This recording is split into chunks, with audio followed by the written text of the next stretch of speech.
প্রথম ধরনের কমিশন 14 মাসের মধ্যে 10 লাখ হবে। এটি পুনর্নবীকরণ বৃত্তে চলতে থাকবে। সুতরাং আমরা দেখেছি যে ফান্ডটি 14 মাস পর পর 10 লাখ টাকা আয় করবে এবং এটি চিরকাল অব্যাহত থাকবে। দ্বিতীয় ধরনের কমিশন এসিজিপি গ্রাম পঞ্চায়েতের সরপঞ্চ প্রধান সুবিধাভোগী তহবিলে জমা হবে। এসিজিপি সদস্যদের উপার্জন। এই উপার্জন সুবিধা হবে এসিজিপি সদস্যদের তাদের 14 মাসের এসিজিপি সদস্যদের মোট উপার্জন। এটি এসিজিপি সদস্যদের সুবিধা থেকে মোট সদস্য 10,000 সদস্য পরবর্তী 14 মাসে উপার্জন করেন, তা হয় 15 লাখ। তাহলে মোট 3,10,00,000 উপার্জন করে। ফলে প্রতি 14 মাস পর পর এসিজিপি গ্রাম পঞ্চায়েত সরপঞ্চ তহবিলের পরিমাণ 4টি ধাপের উন্নয়নে ভাগ করা হয়।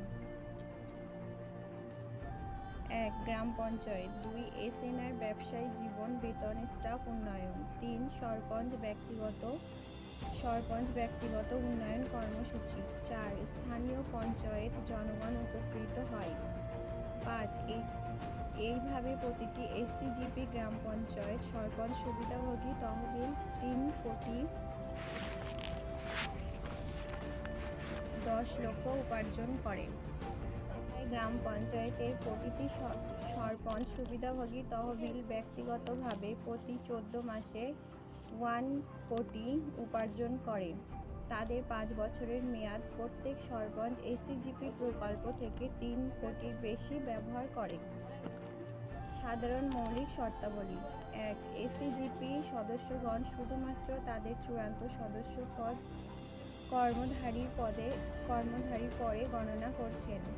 2. যদি কোনো ব্যক্তি এসিজিপি সদস্যতার জন্য আবেদন করে তবে এটি গণনাযোগ্য নয়। শুধুমাত্র চূড়ান্ত এসিজিপি সদস্যকে সদস্যপদ আইডি কমিশনের জন্য গণনা করা হয়।